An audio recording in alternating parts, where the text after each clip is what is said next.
যাহা মোল্লা ইউনুস তাহাই খালা মমতা। এখানে অস্ত্র দিয়ে কেটেছে, ওখানে জ্যান্ত জ্বালিয়েছে। বাংলাদেশ চান? হোক এটা চান? জামাতের হাতে যাক চান? চান? যদি না চান, শুধু সনাতনীরা নয়, রাষ্ট্রবাদী মুসলিমরা যাদের বন্দে মাতরম গাইতে আপত্তি নেই, জাতীয় সঙ্গীত গাইতে আপত্তি নেই, 26শে জানুয়ারি 15ই আগস্ট পতাকা তোলেন, প্রণাম করেন। আসুন একসঙ্গে, সময় এসেছে, পশ্চিমবঙ্গকে বাঁচাতে হবে, তৃণমূলকে হারাতে হবে।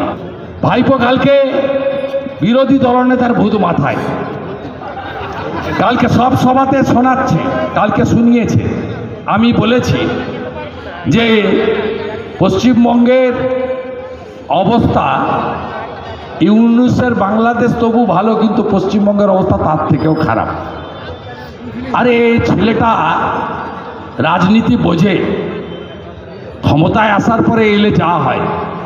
আপনি তো এতে আপনার পিসির অপমান করলেন।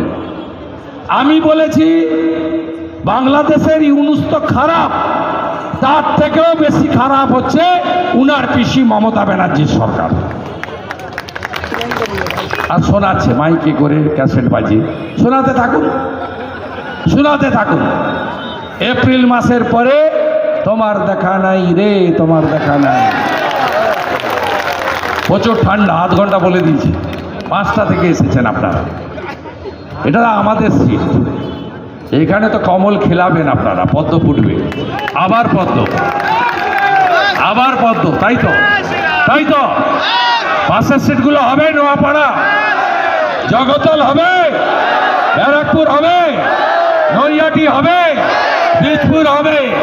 এই 6টা সিট নিয়ে একসঙ্গে আমডাঙ্গা ঝাঁপাবো, একসঙ্গে আমডাঙ্গায় ঝাঁপাবো।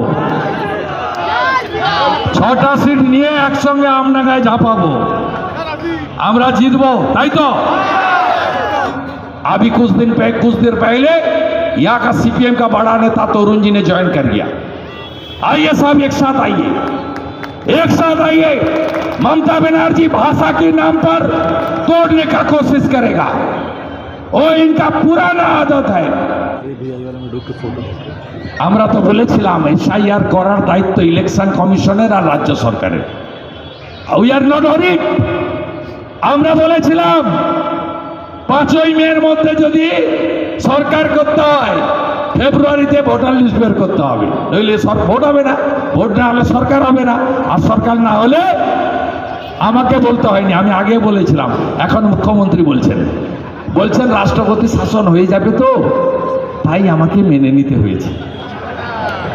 আরে আপনাকে আরো অনেক কিছু মানতে হবে। এ তো পহলে ঝাঁকি হ্যায়, কাশি মথুরা বাকি হ্যায়।